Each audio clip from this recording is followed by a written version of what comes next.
দেখেন আপনার উদ্দেশ্য কি সেটা কিন্তু আমি ভালোভাবেই বুঝছি, এটা কিন্তু ঠিক না। আমি আপনাকে এখানে বিয়ে করতে নিয়ে আসছি, ফালতু চিন্তা ভাবনা মাথা থেকে ফেলেন, বুঝছেন? আমি এখানে আপনাকে নিয়ে আসছি কাজীকে বোঝানোর জন্য যে আপনার সাথে আমার কোনো সম্পর্ক নেই, আপনি আমার কেউ না।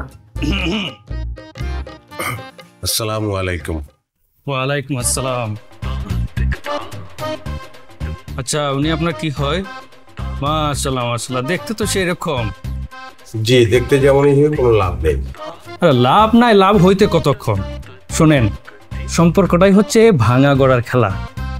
আচ্ছা, ওনার কথাই কি তাহলে কাঞ্চন সাহেব আমাকে ফোন করে বলেছিল? হায় রে কপাল, কোথায় শেখ সাদি আর কোথায় বরকিল্লাদি, কোথায় ওই কাঞ্চন সাহেব আর কোথায় উনি। মাশাআল্লাহ মাশাআল্লাহ। শুনেন, পাটটা চুকায় ফেলেন, আপনি জিতবেন। এই, আপনি এত বেশি বুঝেন কেন? হ্যাঁ, একদম বেশি বুঝবেন না। এই লোকের সাথে আমার কোনো ধরনের কোনো সম্পর্ক নাই। কাঞ্চন কি জন্য এসব উল্টাপাল্টা কথা বলতেছে আপনি বোঝেন না? যাতে দেনমোহরের 10 লক্ষ টাকাও না দিতে হয়। ও কি মনে করছে আমি ছেড়ে দেওয়ার মতো মেয়ে? কড়ায় গন্ডায় আমি টাকা পয়সা হিসাব করে সব বুঝে নিব, বাস। আগে কে কে এসে বসে আছে বুঝতে পারছেন? এখন নষ্টের গোড়াটা কে? হ্যাঁ,